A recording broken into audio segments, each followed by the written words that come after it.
আমাদের 5 রাজ্যের নির্বাচন সংগঠিত হয়েছে।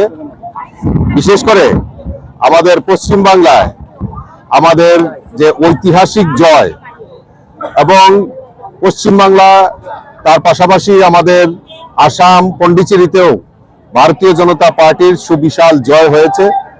এই জয়ের উল্লাস আমরা আমাদের ভারতীয় জনতা পার্টি ত্রিপুরা প্রদেশের তরফ থেকে আমরা গতকালকেই আপনারা দেখেছেন, গত পরশুদিন আমরা রাজ্য স্তরে আমরা বিজয় মিছিল আমরা করেছি এবং আমাদের প্রত্যেক মণ্ডলেই আমাদের এই বিজয় উৎসব, এই যে আমাদের ঐতিহাসিক জয়, সেটাকে সাক্ষী রেখে আমাদের বিজয় উৎসব চলছে।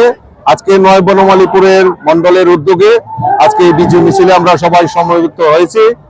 তার পাশাপাশি আমাদের ধর্মনগরেও বিশাল জয়, আমাদের প্রায় 18,000-এরও বেশি ভোটের ব্যবধানে আমাদের প্রার্থী ভারতীয় জনতা পার্টির প্রার্থী জহর চক্রবর্তী জয়ী হয়েছেন। আর সবচেয়ে বড় ইতিহাস যে কংগ্রেস এবং সিপিএম এর জামানত বাজেয়াপ্ত হয়েছে। আমাদের সংকল্প ছিল কংগ্রেস মুক্ত ভারত এবং ইতিমধ্যে আমরা কংগ্রেস মুক্ত করতে পেরেছি মোদিজির কল্যাণে, মোদিজির কারণে। আর মোদিজির আরো একটা নারা ছিল যে সিপিএম মুক্ত ভারত। আর আজকে এই সিপিএম কমিউনিস্টরা সমগ্র ভারতবর্ষ থেকে নিশ্চিহ্ন হয়ে গেছে। কাজেই এই জয় আমাদের নরেন্দ্র মোদীজির জয়।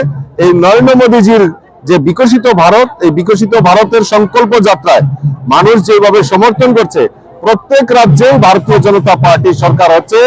আমি আপনাদের মাধ্যমে এই আসাম, পশ্চিম বাংলা, পন্ডিচেরি এবং ধর্মনগরের মানুষকে আমি অসংখ্য অসংখ্য ধন্যবাদ এবং শুভেচ্ছা জানাচ্ছি। না, সকল কার্যকর্তাদের উদ্দেশ্যে আমার বার্তা একটাই থাকবে যে ভারতীয় জনতা পার্টি কখনোই দুর্বল নয়। ভারতীয় জনতা পার্টিকে মানুষ স্বতঃস্ফূর্ততার সঙ্গে মেনে নিয়েছে। আমাদের এই পশ্চিমবাংলার নির্বাচন, আমাদের এই ত্রিপুরা থেকে বহু কার্যকর্তা এই নির্বাচনের কাজে গিয়েছিল এবং তার পাশাপাশি আপনারা জানেন আমাদের প্রাক্তন মুখ্যমন্ত্রীও সেখানে সহপ্রভারী হিসেবে কাজ করেছে। মুখ্যমন্ত্রীও প্রচার অভিযানে গেছে। আমার বহু কার্যকর্তা পশ্চিমবাংলা নির্বাচনে সাক্ষী রয়েছে, কারণ আমাদের এই ত্রিপুরা রাজ্যের কার্যকর্তারা জানে সংগঠন কিভাবে করতে হয়। কাজেই আমি তাদেরকে অসংখ্য ধন্যবাদ জানাচ্ছি। এই পশ্চিমবাংলার জয় একটা ঐতিহাসিক জয়। এই জয়ের জন্য আমি আবারও আপনাদের মাধ্যমে সমস্ত পশ্চিমবাংলাবাসী এবং আমাদের যারা কার্যকর্তা সেখানে গিয়ে কাজ করেছে তাদেরকে আমি অসংখ্য ধন্যবাদ জানাচ্ছি। রাজবাবু, আরেকটা বিষয় দেখা যাচ্ছে, দীর্ঘদিন ধরে রাজনীতি কোর খাওয়া ব্যক্তিত্ব, কিন্তু ওনার এই সিদ্ধান্ত, এটা ছেলে মানুষের মতো, মানে বাচ্চা শিশু সুলভ যে আচরণ, এটা গণতান্ত্রিক পদ্ধতিতে হয় না। কারণ একটা ডেকোরাম রয়েছে। মোস্ট অবলি আজকে বা কালকে অব্দি ওনার মেয়াদ রয়েছে, তারপর বিধানসভা ভঙ্গ করে দেবে রাজ্যপাল, তার পরবর্তী সময় নতুন সরকার গঠিত হবে। তো এতে কোনো এফেক্ট হয় না। এটা উনার মানসিকতা যে উনি যে রাজনৈতিক মানে ব্যক্তিত্ব প্রমাণ করতে চান সারা ভারতবর্ষে, উনি স্বপ্ন দেখেন দেশের প্রধানমন্ত্রী হবেন। এই নেচ্ছারজনক ঘটনায় উনি প্রমাণ করেছেন যে ওনার যোগ্যতা মানে হারিয়ে গেছে।